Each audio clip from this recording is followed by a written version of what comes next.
I surrender to the Almighty, my mind, speech, and body. Vanakkam. We are reading this book called Thirukkural, written by Thiruvalluvar. This is a book on Aram. It is an important book given to us by our Tamil ancestors, and it talks about how to live our lives in tune with nature. It tells us that the goal of getting married and having children is simply to learn to love another human and expand that love slowly outwards to other people, animals, plants, and other life forms, and eventually to all of creation. The reason for reading this book is so that we can live beautifully. Our ancestors seem to have figured out how to live with each other respectfully, and it looks like we have lost sight of all of this over time.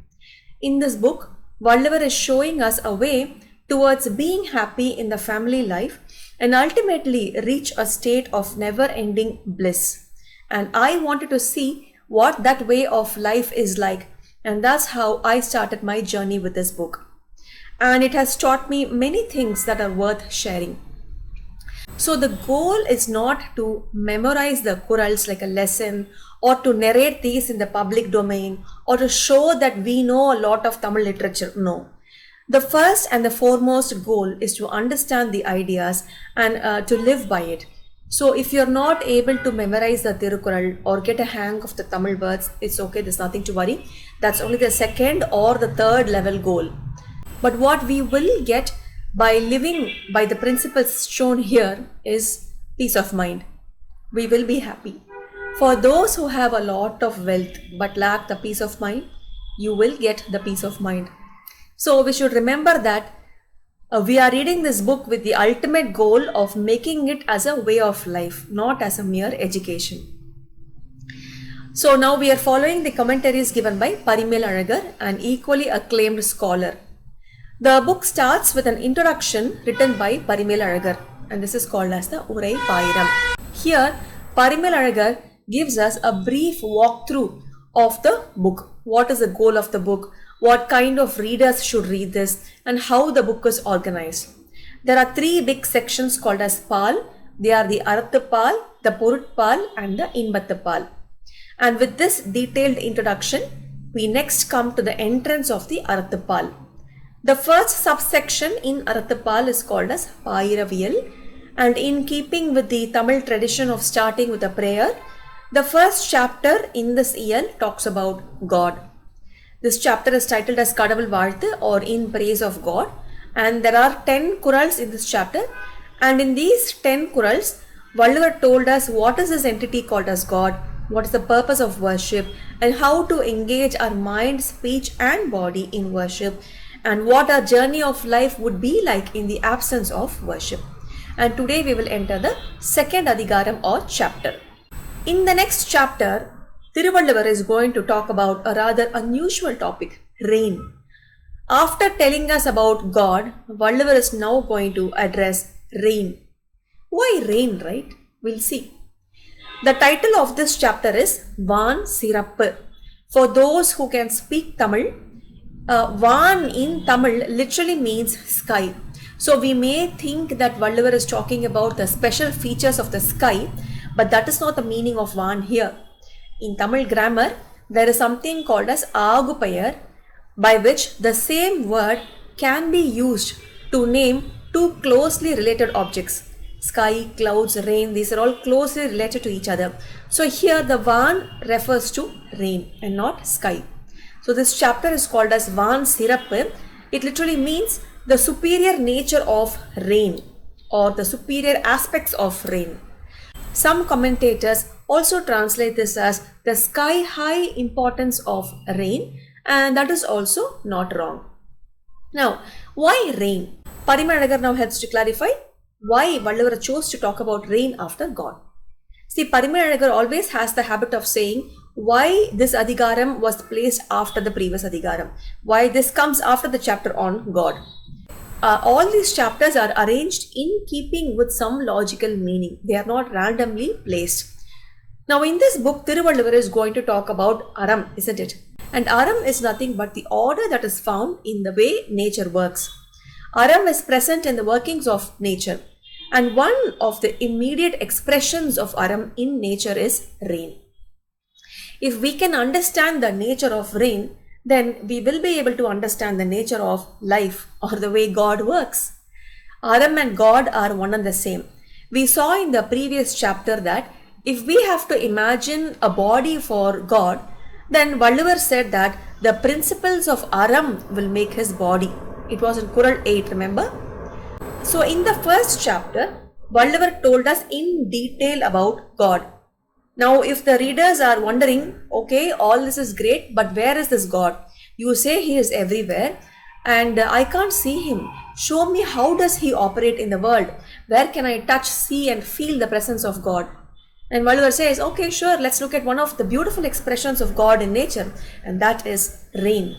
So rain denotes the highest expression of nature's kindness. Nature has unfolded in many forms, and the highest expression is rain. So in order to bow down to rain, Valluvar keeps this adhikaram as the next adhikaram after God. There are many things in common between God and rain. God showers his kindness for everyone without any partiality. Rain also showers for everyone without any partiality. When things work against the principles of nature, we say that God will punish in order to correct the imbalance. Like that, sometimes rain will also punish us by keeping us in drought. See, in the kindness of God, there is nothing that needs to be discarded. When we want to eat an orange, let's say, we will eat only the pulp and we will discard the seeds and the outer skin. So there are things that have to be discarded when we eat the orange. But in God's kindness, there is nothing to be discarded. His anger is also considered as a blessing. All are necessary. Like that, in rain also, there is nothing to be discarded. Drought, flood, these are all essential. So rain is nothing but an expression of Aram, or an expression of the workings of God. We can say that rain is an avatar of God. When God incarnates as humans in this earth, we use the word avatar to indicate such people.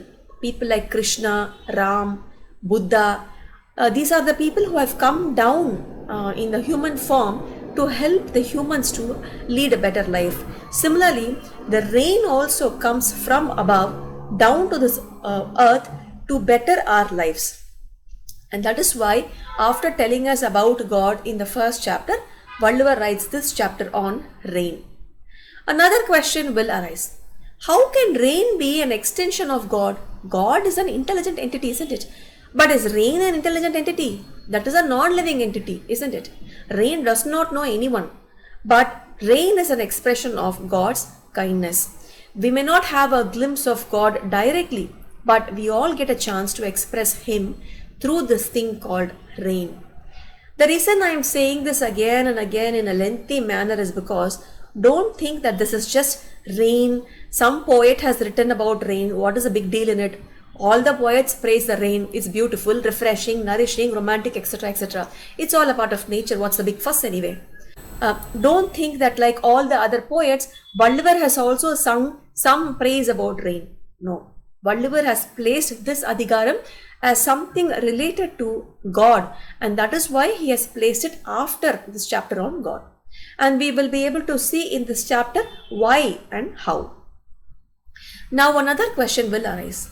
This book is about Aram, wealth or porul, and inbam or pleasure. We started out to read about Aram, porul and inbam, isn't it?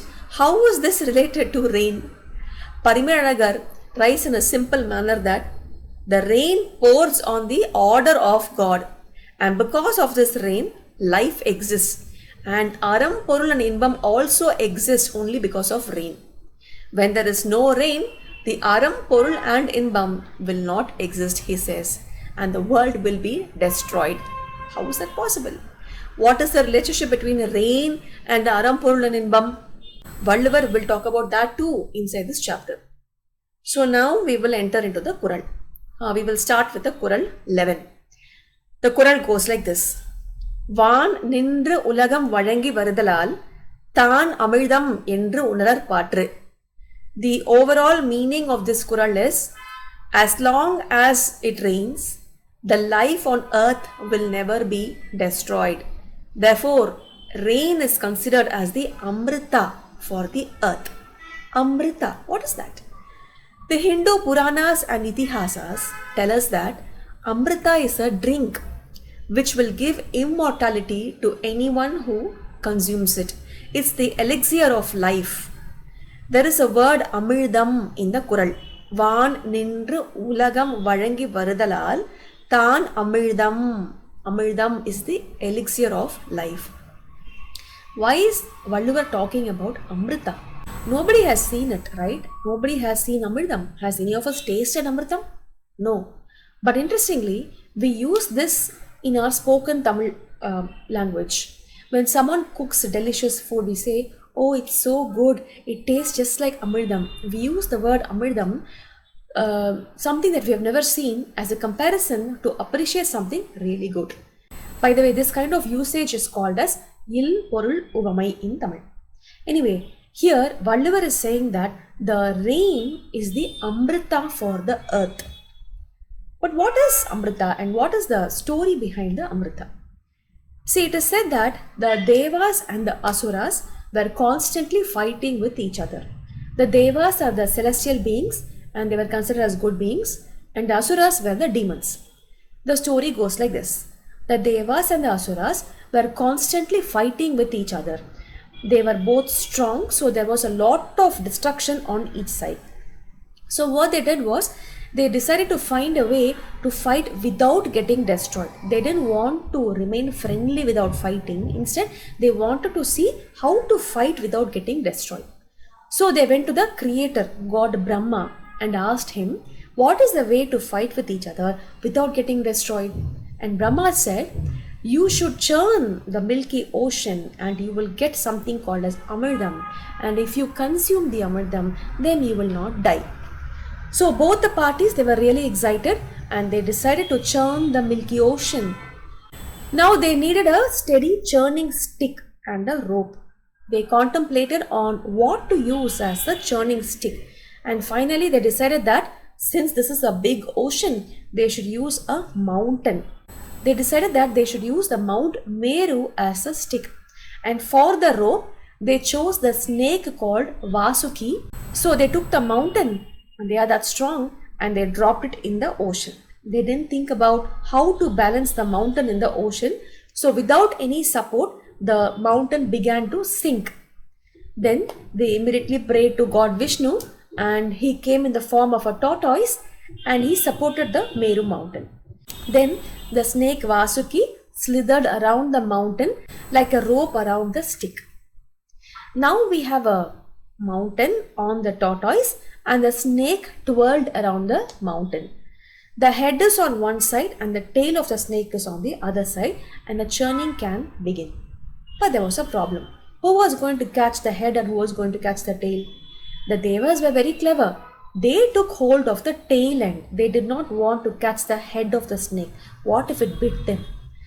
The Asuras took hold of the head section and they started pulling the snake on either side alternatively. As the churning began, the Amrita started to come to the surface. See, whenever something good is about to happen, good indications will start showing up even in our life. If something good is about to happen, many good indications will be there. So many good things started to come out of the ocean, like the Kamadhenu, which is a sacred wish-fulfilling cow. Then we have the Kalpataru, the wish-fulfilling tree. Then Mahalakshmi, the goddess of wealth. Like that, they say that many good things started coming out of the ocean. The Devas and the Asuras were rejoicing, and in that excitement, they started to clutch the snake tighter. And as the grip tightened, the snake could not bear the pressure and it spat out the venom accidentally. And there was a great deal of destruction. See, they were trying to get a medicine to overcome death. But what came out was a poison that killed them. Why?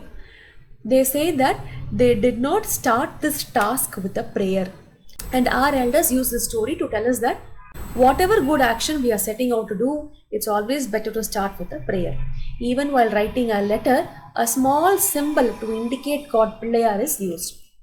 So now when the poison from the snake was killing the Asuras, they remembered that they did not pray to any god and therefore they went to God Shiva to help them.